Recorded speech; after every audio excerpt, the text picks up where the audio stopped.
अस्सलाम वालेकुम दोस्तों, आप YouTube चैनल देख रहे हैं। मेरा नाम ख्वाजा समीर है। Welcome to another episode of no filter mode. दोस्तों, जिस तरह लोहा लोहे को काटता है, उसी तरह एक पठान ही दूसरे पठान का गरूर अच्छी तरह तोड़ सकता था। और यही नसीम शाह ने अफगानिस्तान की मुकम्मल टीम के साथ किया। जी हाँ, मैं पाकिस्तान और अफगानिस्तान के लास्ट मैच के बारे में बात कर रहा हूँ। मगर हम जहाँ उन्हें अपना भाई, अपना दोस्त समझते हैं, हमसे ये अफगानी इतनी नफरत क्यों करते हैं? आज इस टॉपिक पे बात करेंगे, हिस्ट्री के तमाम फैक्ट्स लेकर। तो आपसे गुजारिश है, ये वीडियो आखिर तक जरूर देखें और इसको ज्यादा से ज्यादा लोगों तक पहुंचाएं।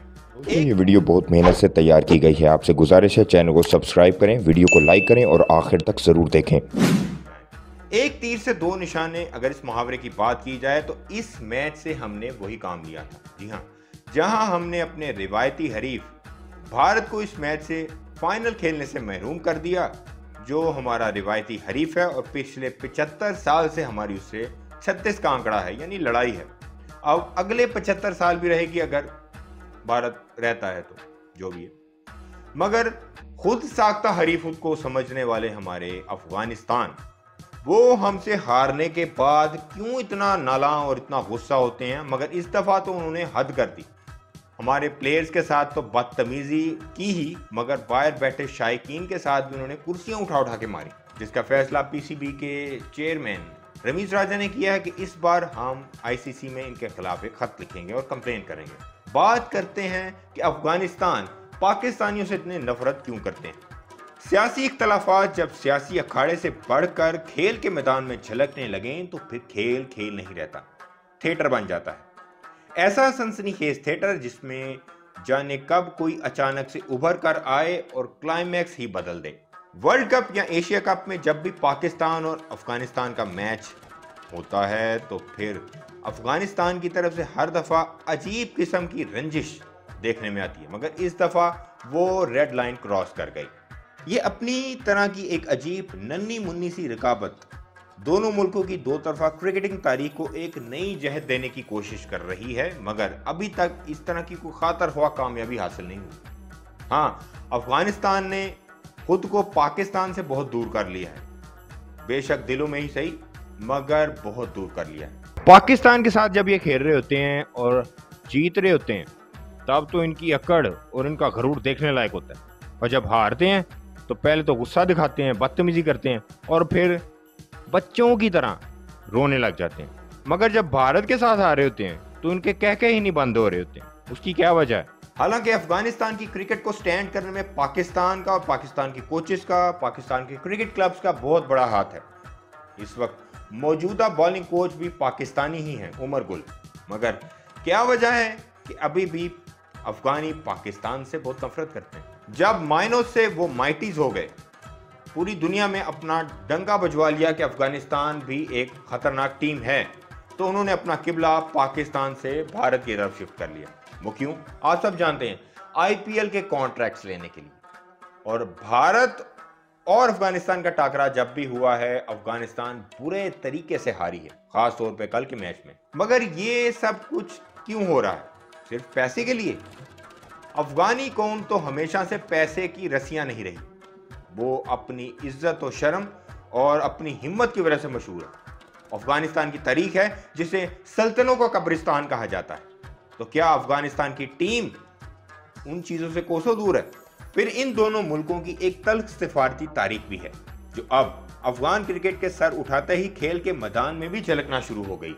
ये तो हर खास आम को पता है कि अफगानिस्तान का क्रिकेटिंग कद इतना बड़ा नहीं जितना पाकिस्तान का है। जी हाँ, पाकिस्तान को सारी दुनिया में अनप्रेडिक्टेबल टीम कहा जाता है। कब ये टीम क्या कर जाए किसी को पता नहीं। जैसे अफगानिस्तान ने 9 आउट होने पर ही सेलिब्रेशन शुरू कर दी थी कि अब हम पाकिस्तान से मैच जीत चुके हैं, मगर उनका वो गुस्सा, वो गरूर नसीम शाह ने झटके में तोड़ दिया और ऐसा दाग लगाया, ऐसा जख्म लगाया, जो आसिफ अली भी पिछले साल नहीं कर सके थे। क्योंकि आसिफ अली तो हिटर थे ही, वो तो ये काम कर सकते थे, मगर नसीम शाह एक टेल एंडर, एक बॉलर, इतने प्रेशर गेम में इतना बड़ा कारनामा कर गए जो लोगों को जावेद मियादाद की याद दिला गया। तब भी शारजा का मैदान था, आज भी शारजा का मैदान है। मगर हारने के बाद भी हुआ वही जो अक्सर होता है, मगर इस दफा रेड लाइन क्रॉस हो गई।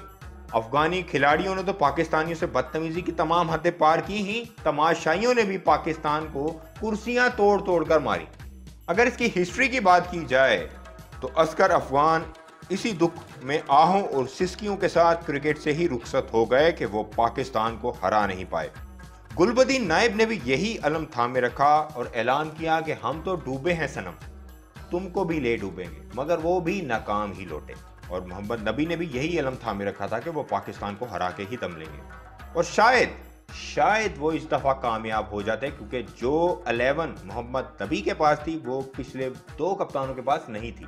ये 11 हर तरह से इतनी खतरनाक थी जिसकी वजह से एशिया कप के फेवरेट भी अफगानिस्तान को कहा जा रहा था, मगर फाइनल खेलने से ही महरूम हो गए। स्पोर्ट्समैन स्पिरिट क्या होती है? सबसे पहले अफगानिस्तान के कोचेस को अपनी टीम को यह सिखानी होगी। स्पोर्ट्समैन स्पिरिट के बगैर कोई भी खेल खेला नहीं जा सकता।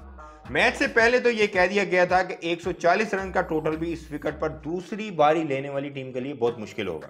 पाकिस्तान ने बहुत अच्छी बॉलिंग करते हुए 130 के पास अफगानिस्तान को रिस्ट्रिक्ट कर दिया, मगर उनका अपना स्टार्ट अच्छा नहीं रहा, क्योंकि अफगानिस्तान की 11 तो बहुत ही खास थी जनाब। बिल्कुल, वो फेवरेट इसीलिए कहे जा रहे थे इस टूर्नामेंट के, क्योंकि उनका हर प्लेयर एक जेम था। तो जहां अफगानिस्तान की टीम इस मैच को, इस टूर्नामेंट को जीतने के लिए फेवरेट थी, तो दूसरी तरफ पाकिस्तान को एक ऐसी टीम मिली जिसकी बैटिंग का लगभग निस्फ बोझ, आधा बोझ उसके कप्तान बाबर आजम के सर पर है और उनकी फॉर्म तो रूठी हुई है। मिडल ऑर्डर तजर्बे से खाली हो चुका है, क्योंकि शुएब मलिक जैसे मंजे हुए खिलाड़ी को इन्होंने बाहर बैठाया हुआ है। बॉलिंग अटैक का लीडर शाहीन शाह अफरीदी भी टीम से बाहर है, तो फिर उम्मीदें कौम की कैसे बरलाती। अफगानिस्तान को तो ये यकीन हो चला था कि वो इस मैच में पाकिस्तानियों को धूल चटा देंगे, जिसके वो करीब भी पहुंच चुके थे, मगर उनका अहम और उनका गरूर, उनका ईगो उनके सामने वक्त से बहुत पहले आ गया। हाँ, ये हरकतें वो अगर मैच जीतने के बाद करते तो हम कहते यार चलो जी पहली बारी जीत गए ने, दिमाग खराब हो गया। सोने पे सुहागा इस तरह कि डेथ ओवर्स में 2020 में कैसे बॉलिंग की जाती है, इसकी बुनियाद एक तरह से हिला दी थी उमर गुल ने अपने यॉर्कर्स के साथ, अपनी बेहतरीन हिकमत अमली के साथ, जिसकी वजह से उनको गुलडोजर भी कहा जाने लगा था। इसकी प्लानिंग तो उन्होंने की, बाबर आजम को गोल्डन डक पर आउट कर लिया, फखर जमान को जल्दी चुकता कर दिया, बाकी बैटिंग भी आहिस्ता आहिस्ता करके लड़खड़ाने लगी, मगर जो तमीज और तहजीब खेल के मैदान के अंदर दिखानी चाहिए वो अपनी टीम को वो नहीं सिखा सके, क्योंकि सफारती सतह पर भारत और अमेरिका की आशीर्वाद की तरफ से जो गुट्टी पिलाई गई थी उसने अपना असर दिखाना ही था, नमक हरामी ने अपना असर दिखाना ही था। जिस तरह की बदतमीजी इन्होंने आसिफ अली और बाकी पाकिस्तानियों के साथ दिखाई, उस वक्त भी एक पठान ने अज़म कर लिया था कि हम कर सकते हैं। नसीम शाह, कल का बच्चा, इस टूर्नामेंट में डेब्यू करने वाले ने अफगानिस्तान की टीम को उनकी औकात याद दिला दी। बेशक उसने यही कहा कि मैंने सोच लिया था कि ये मैच जीतना है, बाकी अल्लाह पे छोड़ दें। उसने बल्ला चेंज किया हुसैन अली के साथ, and the rest is history, and Pakistan have the last laugh. जनाब, मैं अगर ये कहूँ कि पाकिस्तानियों ने अपना गोश्त काट कर भी अफगानियों को खिलाया है तो ये गलत ना होगा। 50 लाख रेफ्यूजियों को हमने सहारा दिया, उनको अपने अंदर, अपनी तहजीब के अंदर समो लिया, मगर इन अफगानियों को, इन अफगानिस्तान टीम के खिलाड़ियों को भारत और अमेरिका की तरफ से फेंकी गई हड्डियों पे ज्यादा नमक हलाली नजर आई, इंस्टेड ऑफ दिस कि हमारे ही दोस्त, हमारे ही भाई बनने वाले हमें ही आंखें दिखाने लगे। पाकिस्तान के लेजेंड जावेद मियादाद ने तो ये भी कह दिया कि जुम्मा 8 दिन हुए हैं इन लोगों को क्रिकेट में आया और ये हमें आंखें दिखा रहे हैं। दोस्तों, वीडियो का इख्तिताम करने से पहले बड़ी तल्ख बात करना चाहता हूँ, उम्मीद करता हूँ कि आप मुझे माफ़ कर दें। कहते हैं कुत्ते को घी हजम नहीं होता, मगर हमने इन अफगानियों को प्यार का मक्खन खिला खिला कर बड़ा किया, हर तरह से इनको सपोर्ट किया, मगर उन्होंने हमारी ही पीठ में हमेशा छुरा घोंपा। हमारे फौजियों को ये हमारी बॉर्डर्स पर शहीद करते हैं। किस बिना पर? किस चीज़ का गुस्सा है इनको, किस चीज़ की अकड़ है इनको? अल्लाह ताला ने इस मैच के ज़रिए दोबारा इनका गरूर, इनकी अकड़ खाक में मिला दी है। और समझदार के लिए इशारा ही काफ़ी होता है। मेरे ख्याल में इस बार शायद जिसकी मुझे वैसे उम्मीद कोई नहीं है, शायद इनको असर हो जाए कि इनका असली खैर ख्वाह कौन है। आईपीएल के चिंदी कॉन्ट्रैक्ट्स लेने के लिए आप अपने उन भाइयों के साथ गद्दारी और नमक हरामी कर रहे हैं जिनकी वजह से आप आज इस मुकाम पे खड़े हैं। उम्मीद करता हूं कि आपको यह आज का वीडियो बहुत पसंद आया होगा। अपनी राय का इजहार कमेंट सेक्शन में ज़रूर करें। अगर मेरी बात कोई बुरी लगी हो तो कमेंट सेक्शन में उसका भी इजहार राय ज़रूर करें। मगर मैंने अपने दिल की बात की है, अपने हर पाकिस्तानी भाई के दिल की बात की है जो पिछले 2 दिन से मैं इंटरनेट पे देख और पढ़ रहा था। Love you 3000। Allah Hafiz.